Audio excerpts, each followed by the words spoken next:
Bonjour à tous, j'espère que vous allez bien. Dans cette vidéo, j'avais envie de faire un vlog pour vous présenter la totalité des jeux d'Arcana Sacra que je possède. Donc, euh, c'est vrai que j'aime bien présenter des fois les jeux de certaines maisons d'édition qui me sont chers à mon cœur et dont Arcana Sacra fait partie. Bon, jusqu'à présent, j'avais présenté plutôt des maisons d'édition qui entre la maison édition entre les jeux auto-édités et mass market, sauf pour l'Oscarabeo. Et voilà, mais il était temps que je fasse pour Arcana Sacra, car je dispose beaucoup de jeux de chez eux. À part le tarot de Gulliver, je crois que je n'en avais présenté aucun, si ce n'est lors des vlogs, bien entendu. C'est pour ça que, donc je vais vous présenter juste les deux boîtes, la petite et les grosses, et je ne vais pas vous présenter les boîtes, sauf pour le premier, car il est tout juste sorti il n'y a pas longtemps. Il s'agit du Connected and Free de Lorraine Aletta. Donc ça, c'est la petite boîte, qui est magnifique. C'est toujours une surprise de découvrir un jeu de chez Arcana Sacra. Voici l'intérieur de la boîte. Tout est décoré. Et alors, je vais vous montrer la grande boîte. Et donc, je vais vous montrer toutes les grandes boîtes, ce que moi, j'en fais. Donc, voici, il arrive dans une grande boîte comme ceci. Donc, évidemment, c'est bien préservé, c'est entouré d'un carton, etc. Et la boîte est toute décorée. Donc, moi, à l'intérieur, j'ai mis tous les livres oracles d'Arcana Sacra. Au moins, je sais qu'ils sont là et ça m'a libéré beaucoup de place dans ma bibliothèque, car j'ai beaucoup de livres, autant que ce que j'ai de tarot.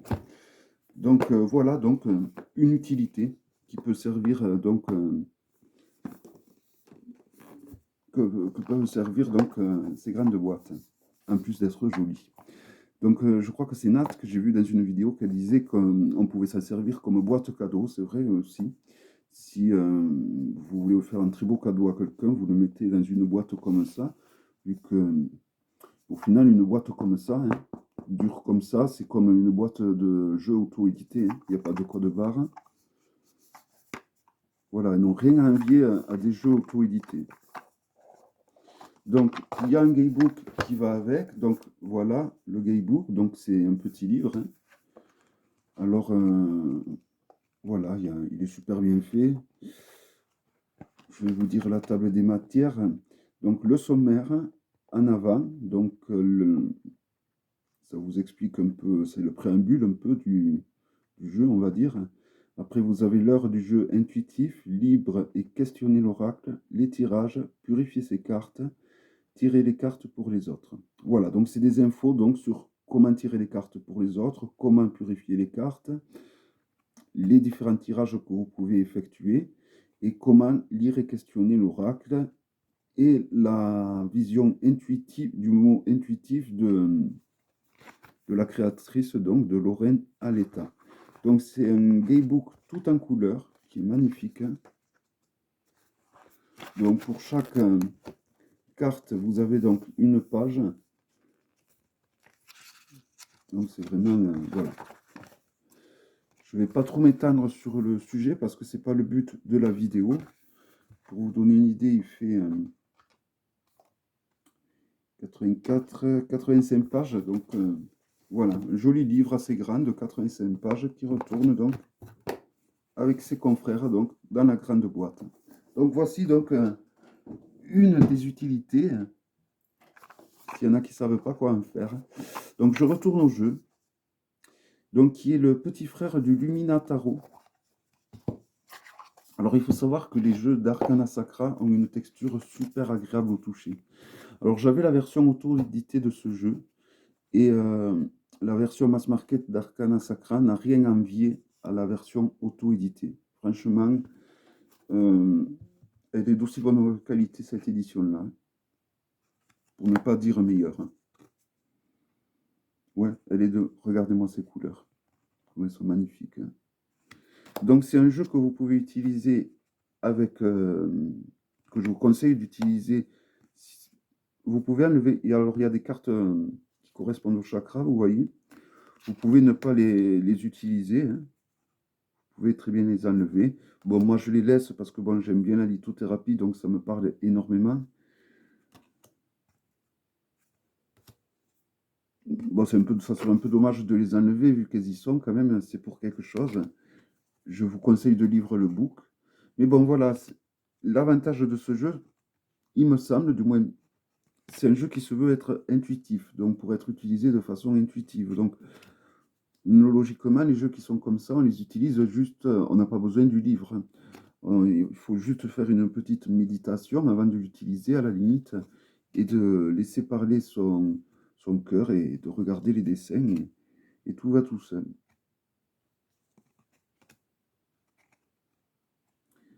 J'adore les illustrations de ce jeu. Et je l'avais en anglais et donc je l'ai utilisé de façon intuitive, mais moi je sais que j'ai lu le bouquin parce que je voulais avoir la vision de la créatrice, chose que je ne pouvais pas faire, ou alors il aurait fallu que je traduise tout, mais ça aurait été pas possible, quoi. Alors pareil, au niveau des traductions, Arcana Sacra est on font du bon boulot chaque fois, c'est très fidèle au texte d'origine. Et bon, voilà, comme je vous ai dit, la qualité des cartes, hein, c'est une qualité qui est meilleure que la version auto-éditée que je possédais. Je ne sais pas si je vous ai montré le dos. Donc voilà, rien à envier à un jeu auto-édité, que ce soit au niveau du packaging, que ce soit au niveau de la qualité des cartes. Alors je suis quelqu'un qui ne mélange pas enfin, je brasse pas trop les cartes parce que j'ai des jeux en général qui coûtent quand même une certaine somme et je fais très attention à mes jeux. Mais les jeux d'Arcana Sacra se prêtent très bien au brassage, je trouve. Alors, ça c'est mon avis, hein. Mais moi je sais que je me régale de brasser les cartes avec les jeux d'Arcana Sacra. Et le brassage est très important. C'est pas en fait le fait de brasser les cartes qui est important, c'est le fait de toucher les cartes. Il faut vraiment souvent toucher ses propres cartes pour y mettre notre propre empreinte dessus, notre propre énergie. C'est pour ça que c'est intéressant de brasser les cartes. Donc, moi, si je les brasse pas, je les touche régulièrement en regardant les illustrations. Mais c'est vrai que les jeux d'Arcana Sacras, je trouve que, pour l'instant, à mes yeux, ce sont les jeux qui se brassent le mieux. Du moins, ils font partir des jeux qui se brassent le mieux. Alors, c'est un jeu qui s'utilise seul, cet oracle, mais si vous avez le Lumina Tarot, vous allez pouvoir faire de super tirages en associant les deux jeux ensemble, hein, évidemment. Donc, je fais un peu vite, je m'excuse, mais c'est vrai que bon, je préfère vous montrer quand même les jeux que je possède, donc, et l'utilisation que je fais donc de ces fameuses grandes boîtes.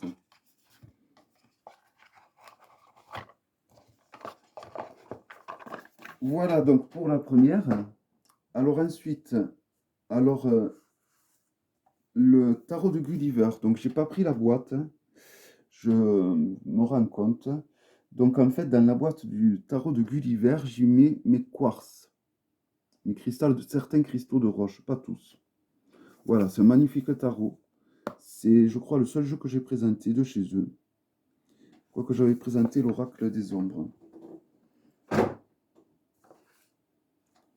Alors celui-là aussi, j'ai décidément, j'ai pas pris la boîte. Qu'est-ce que j'ai fait? Attendez, je reviens, je vais voir.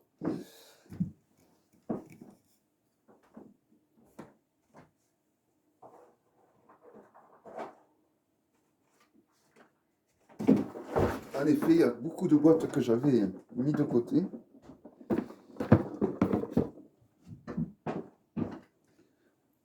Donc, le tarot de Gulliver, que je viens de vous montrer, ben, j'y mets que des cristaux de roche. Alors, je ne vais pas vous les montrer parce que ben, ça va se... Voilà, c'est... Il y a ce genre de cristaux, je ne sais pas si vous voyez. J'y mets vraiment soit que des cristaux de roche, ou ça va être des pierres avec lesquelles, genre des phénacites, des, il y a des calcédonames, voilà, des pierres qui nous relient à nos anges gardiens ou à nos entités lumineuses. Il y a des séraphinites, pareil, qui nous relient au royaume angélique. Voilà, et quelques quartz ou des...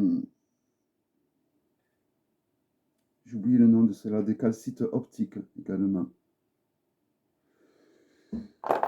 Voilà. Donc chaque boîte a son utilité. Alors plutôt que d'avoir des pierres qui traînent partout, je les trie. Là, il va falloir que je fasse un tri au niveau des pierres en tout cas. Bon, j'ai pas trouvé la boîte. Je vais pas retourner. Ce jeu, j'adore ce jeu. C'est vraiment un superbe jeu. J'arrête pas de l'utiliser.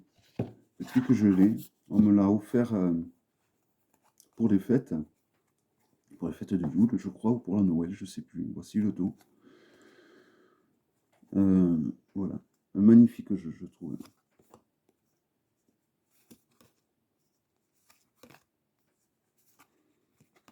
Donc tout le monde le connaît, hein, j'imagine.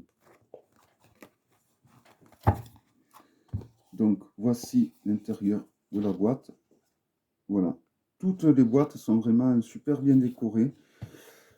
Moi, pour moi, je trouve que les éditions Arcana Sacra, chaque fois qu'ils font un jeu, soit ça plaît, soit ça plaît pas. Et vous allez voir, je n'ai pas tous les jeux d'eux. Il y a des jeux que bon, j'ai pas acheté parce que tout simplement ils me plaisaient pas.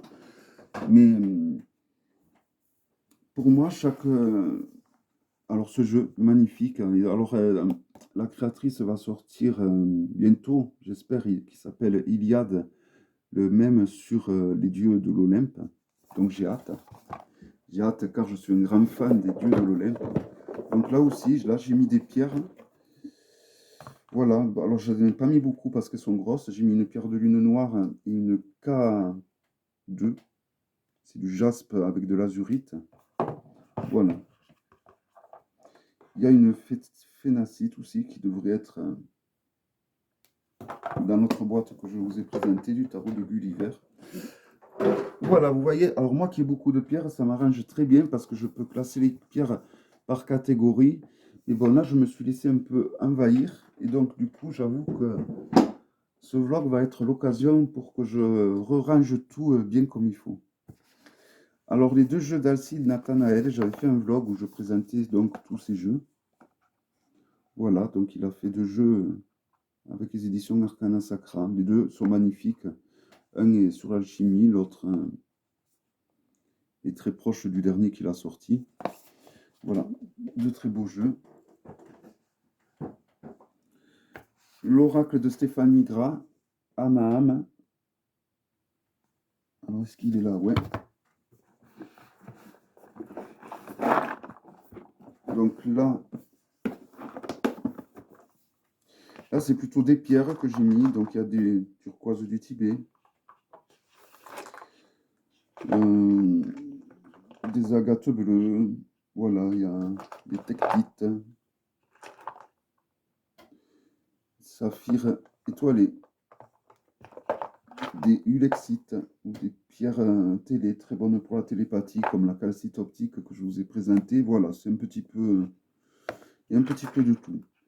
Des agates œil de cyclope.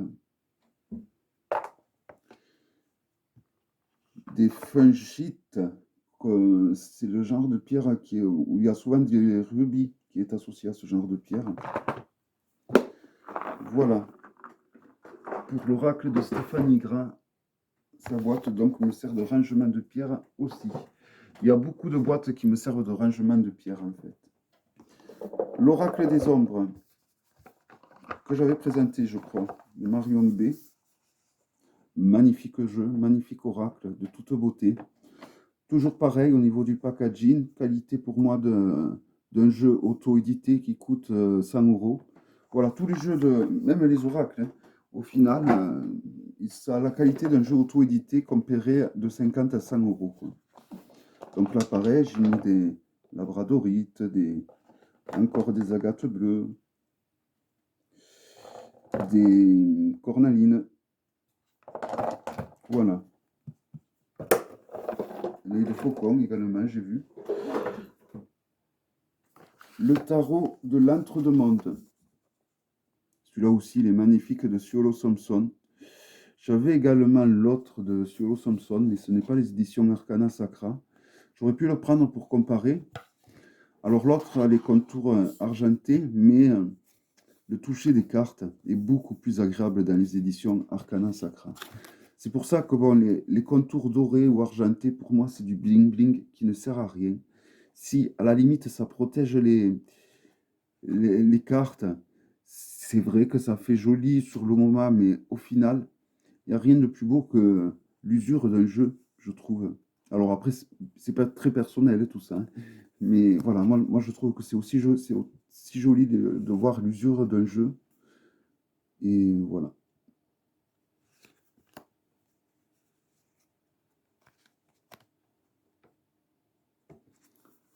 Donc c'est un jeu qui m'arrive d'utiliser souvent.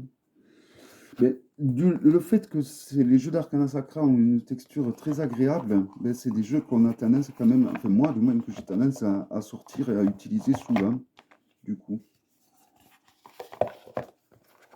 Mais là, comme je vous dis, ce vlog va être vraiment l'occasion de faire du rangement au niveau de ce que je mets dans les livres. Donc là, alors il y a encore des bouquins d'Arcana Sacra. Alors est-ce qu'il n'y a que de ça? Ouais, il y a même des bouquins de tarot là, même dans les boîtes à bouquins. Il va falloir que je fasse le tri.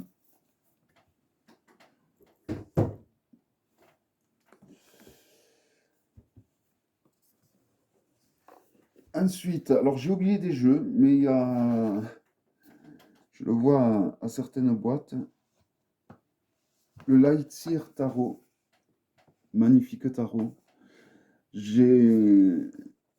J'étais en colère quand je suis passé à côté de l'édition auto-éditée parce que je la voulais cette édition.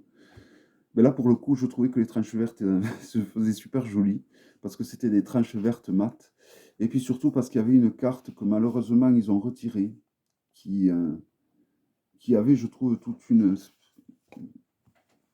Je crois que c'était le 9 d'épée qui était vraiment magnifique au final. Enfin, je trouve qu'il correspondait très bien à ce que voulait dire le 9 d'épée à cause du monde puritain américain. Ben, c'est une boîte qu'on n'a pas pu, c'est une arcane qu'on n'a pas pu. Le diable est magnifique, hein.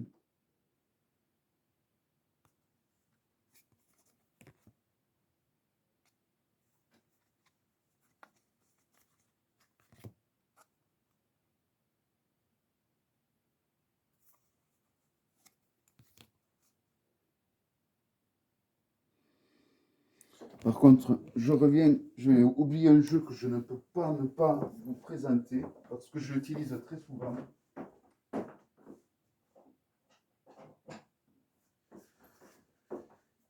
Et il vient chez les éditions Arcana Sacra. Donc, je me devais de vous le présenter. Car je l'utilise énormément. C'est un oracle. Voilà, donc toujours pareil.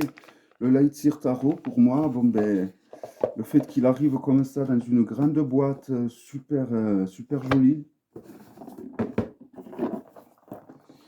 Alors là, j'ai mis des quartz, mais des quartz rares, on va dire.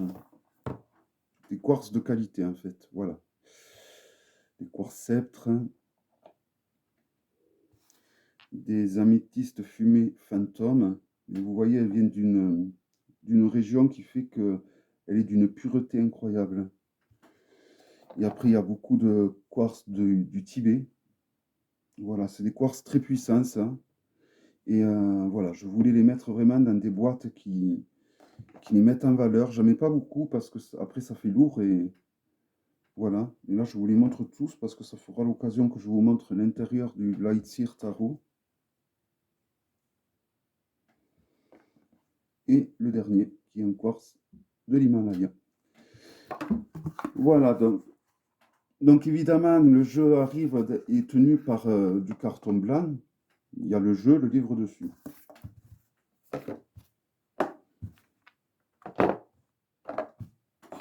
Voilà, donc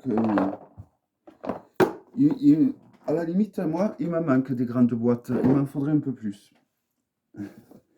Alors, l'oracle de la magie forestière. Donc, je m'excuse, j'ai oublié le jeu.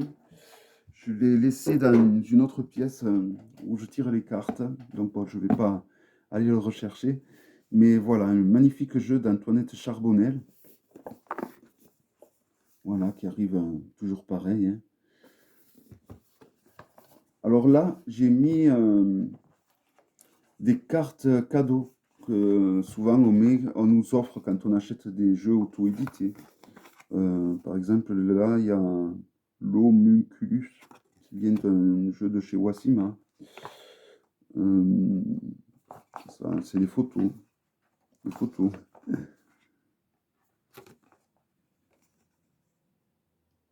Je sais pas. Quel jeu Paulina Cassidy. Voilà, c'est des marque-pages en fait. Quand je veux un marque-page, je vais dans l'oracle de la magie forestière, dans la boîte de l'oracle de la magie forestière, et je sais que là, j'ai des marque-pages. L'oracle des simples, pareil, je l'ai laissé en bas avec, donc, avec l'oracle de la magie forestière d'Antoinette Charbonnet. Donc, alors celui-là, c'est un fourre-tout.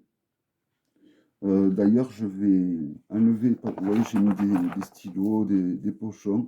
Je vais enlever tout ça et je vais à certaines boîtes enlever quelques pierres et à mettre dans celui-là. Et le Lumina Tarot, donc le grand frère du connecté du premier jeu que je vous ai présenté. Je ne vais pas dire le nom parce que je vais dire des bêtises. Voilà, magnifique. Regardez l'intérieur des boîtes. Franchement, ça fait des jeux auto-édités à 100 €, sauf que là, eh ben, ils coûtent une trentaine d'euros, tout simplement. Que ce soit la qualité des cartes ou le packaging. Et le travail de la traduction aussi. Je tiens à le souligner parce que c'est pas tout le temps le cas. Alors là, j'ai mis pareil des guidebooks d'autres jeux. Que, ben, plutôt que de les laisser traîner, ben, je les ai mis là. Oui, c'est des guidebooks que j'utilise assez régulièrement. Alors bon, je sais pas si je veux. Bon, à la fois, l'avantage, c'est que je sais qu'ils sont là. Donc, quand j'en ai besoin, ben, je vais directement là plutôt que de les chercher, hein. Parce que ces petits guidebooks dans la bibliothèque, c'est. Alors, me direz-vous, pourquoi je ne l'ai pas laissé dans la boîte? Ben, parce que j'ai mis des pierres, que j'ai mis d'autres choses. Voilà. Et celui-ci, l'Oracle du Petit Enchanteur, qui pour moi est un jeu exceptionnel, que j'adore énormément, d'Antoinette Charbonnel. C'est l'intérieur. C'est vraiment un jeu magnifique, hein. Donc il y a un petit livret. Donc c'est comme les jeux de Alcine Nathanael, celui-là il était pas trop cher par rapport au gros coffret parce qu'il n'y a que la petite boîte en fait.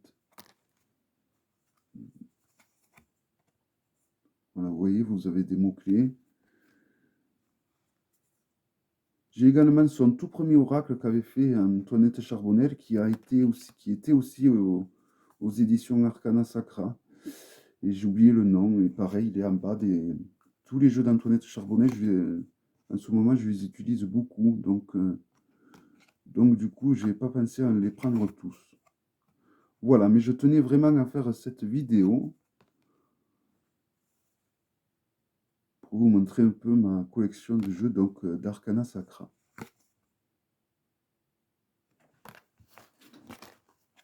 Et voilà, et je trouve vraiment que c'est de très très beaux jeux, de très beaux packaging.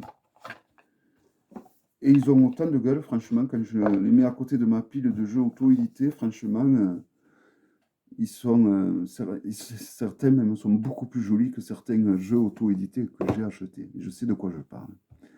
Voilà, j'espère que cette vidéo vous aura plu, vous aura donné des idées pour voir par rapport à ces boîtes, parce que des fois, il y en a qui ne savent pas trop quoi en faire. Vous voyez, il y a plein d'utilités. Vous pouvez vous en servir comme boîte à bijoux pour un tas de choses, des choses qui traînent dans la maison. Eh bien, plutôt que de les laisser traîner, il vaut mieux les mettre dans ces jolies boîtes. Voilà, j'espère que cette vidéo vous aura plu. Je vous dis à bientôt pour une prochaine vidéo. Bye bye.